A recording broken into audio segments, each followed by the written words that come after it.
Hai guys, Assalamualaikum dan selamat datang ke YouTube channel aku. Okey, aku dah guna Redmi Note 11 ni selama 2 minggu. Yang ni telefon dia, color matte black and tune ni. So aku rasa korang dah tahu apa specs dia. Kalau belum lagi boleh tengok video unboxing hari tu. Aku share specs dengan lebih mendalam. So this time aku nak share pengalaman aku menggunakan telefon ni selama 2 minggu. Apa yang best, apa yang kurang best obviously. Dan kita tengoklah adakah berbala untuk korang beli phone generasi baru ni, Redmi Note 11 ataupun just beli Redmi Note 10 yang sebelum ni. Alright, jom kita review.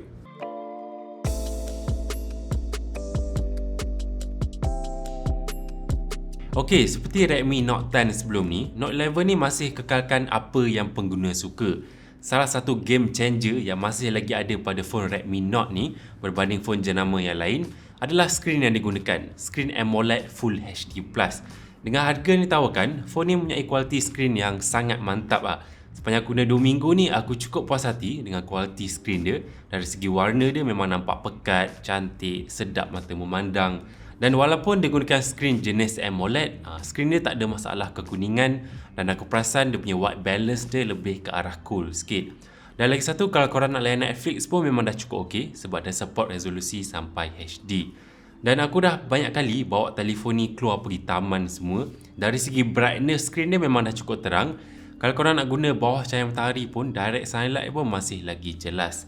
Okey, apa yang baru pada skrin Redmi Note 11 ni adalah refresh rate dia sekarang dah makin tinggi, iaitu setinggi 90Hz. Jadi pergerakan yang ada pada skrin telefon ni rasa lebih smooth and lebih lancar lah. Dan lebih sedap lah mata memandang tu. Dan mungkin ada yang risau kalau onkan refresh rate tinggi sepanjang masa ni, bateri cepat habis, makan bateri dengan banyak. Tapi berdasarkan pengalaman aku dalam 2 minggu ni, aku boleh cakap yang korang tak payah risau lah pasal bateri dia. Sebab performance bateri dia sangat bagus. Aku just onkan je 90Hz sepanjang masa, aku dapat guna dalam 1 hari lebih. Kejap lagi aku cerita pasal bateri dia. Satu lagi benda yang aku suka pada skrin AMOLED dia adalah always on display. Cuma aku perasan Redmi kali ni dia bukan always on. Dia takkan tunjuk sepanjang masa, tapi dia akan tunjuk selama 10 saat sahaja. Kalau nak tengok lama-lama, kena tap balik skrin tu. Dan aku tengok kat setting pun dia tak ada option untuk onkan sepanjang masa ataupun schedule kan, macam yang ada pada MIUI 12 sebelum ni. Maybe ini software update ke, boleh di-update nanti ke, aku tak sure. Tapi sekarang korang tak boleh always on display lah. Korang macam 10 second always on display, macam tu lah. Okay, now aku nak cakap pasal bateri dia. 5000 mAh, sama besar macam Redmi Note 10. Dapat guna dalam 1 hari setengah macam tu. Aku dapat screen on time dalam 10 ke 11 jam. Kalau korang tengok movie selalu, mungkin boleh push ke 11 to 12 hours lah screen on time. Dan dari segi fast charging dia support fast charging 33W Pro. So Pro ni sekarang dia punya charging efficiency dia lebih bagus. Dan Xiaomi claim dalam 60 minit full charge, aku dapat dalam 56 minit lebih, which is agak bagus lah untuk telefon mid-range kan. So korang charge 1 jam macam tu, dapat guna dalam 1 hari lebih. Cukup mantap lah. Ok, bercakap pasal kamera dia pula. Belakang ni dia ada 4 kamera, 50MP main, 8MP ultra wide, 2MP makro dan lagi satu ni 2MP depth sensor. Dan bahagian depan ni dia ada satu kamera selfie pancul 13MP. Dari segi kualiti gambar kamera utama dia, secara overall gambar dia nampak ok dengan details yang banyak. Cuma kawalan cahaya dia aku perasan kurang baik sikit. Kalau bawah cahaya matahari yang terang, gambar nampak agak gelap sikit dengan shadow yang pekat. Kawasan hitam tu memang nampak pekat lah. Dan kalau tempat yang kurang cahaya pula, gambar nampak kurang mengancam. Dari segi warna dia not bad, nampak saturated sikit. Samalah macam phone Redmi sebelum ni. Dan ini sedikit comparison lah dengan phone Realme 9i.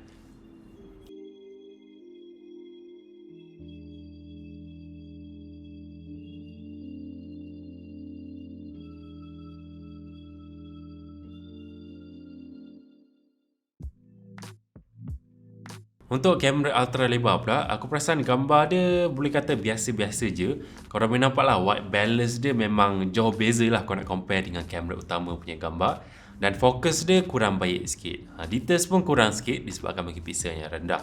Dan untuk kamera makro, okey-okey je lah kan. Lagipun aku tahu korang tak akan pakai kamera makro ni kan. Dan satu lagi benda yang aku kurang minat pada telefon ni adalah setting video dia. Dia boleh rekod video sampai 1080p 30 frame per second sahaja. Dia downgrade daripada 4K 30 pada Redmi Note 10, sekarang Redmi Note 11 sampai 1080p 30 frame per second sahaja. Dan hasil video dia korang boleh nampak shadow yang pekat, color pun saturated sikit, dan jelaslah nampak gegar tu sebab dia tiada stabilization. So aku rasa memang tak sesuai lah kepada peminat-peminat video tu kan. Untuk kamera selfie dia not bad. Kamera 13MP dia details masih lagi ada, HDR yang cukup bagus. Cuma portrait selfie dia aku kurang minat.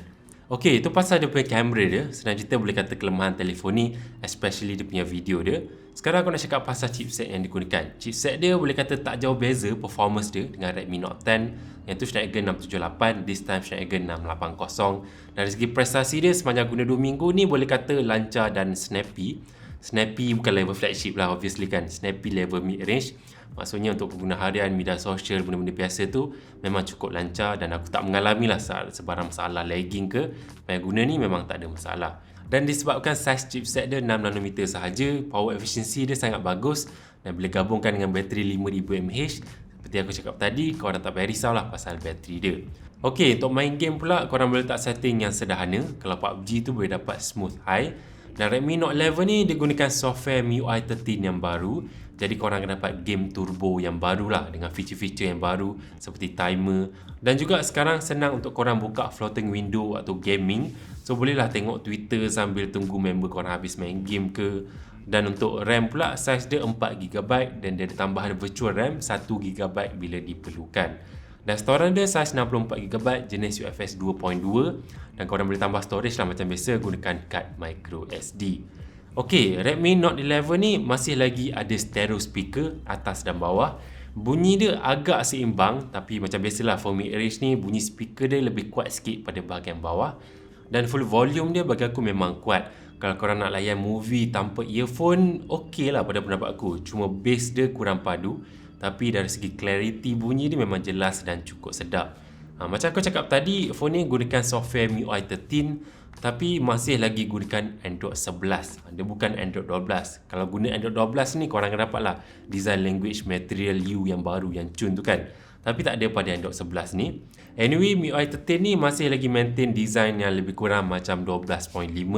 Cuma ada sedikit tambahan-tambahan seperti game turbo yang baru, setting yang baru dan juga security yang lebih baik. Bercakap pasal security, phone ni gunakan sensor fingerprint atas butang kuasa. Bagi aku memang cukup senang nak guna dan cukup pantas. Dan semuanya dipakejkan di dalam sebuah telefon yang sekarang nampak lebih petak. Sebab sisi dia sekarang lebih petak dan rata ikut trending zaman sekarang. Tapi petak dia bukan petak sejati sebab dia tak boleh nak stand. Kalau iPhone tu boleh stand, telefon ni petak yang tak boleh stand. Dan juga kali ni Xiaomi gunakan warna hitam matte black yang cun gila. Aku memang jatuh hati dengan warna ni. So nice one Xiaomi. Ok, jadi itu dah review Redmi Note 10 selepas aku guna dalam 2 minggu. Apa yang aku rasa betul-betul beza dengan Redmi Note 10 ada dua, design yang baru dan yang kedua ni refresh rate 90Hz. Yang lain semua boleh kata lebih kurang sama lah, screen, battery, performance lebih kurang sama macam Redmi Note 10. Cuma kamera bab video dia downgrade sampai 1080p, tak ada stabilization tu agak deal breaker lah untuk aku personally. Ok, aku lupa nak cakap pasal harga dia. Aku tak tahu berapa harga dia. Aku letak di bawah bila dah lancar nanti. Aku jangka dalam 7 ke 800 standard phone Redmi Note lah kan. So kalau harga dia masih lagi maintain dengan specs yang baru yang dah ada 90Hz AMOLED lagi, aku rasa memang super berbaloi. Kalau korang cari sebuah telefon bawah RM1000, korang kena consider lah telefon ni. Ok, itu saja aku nak tambah. Jumpa lagi. Stay safe, hati-hati. Like video ni, follow aku kat tepi ni, and bye bye. Sentiasa happy.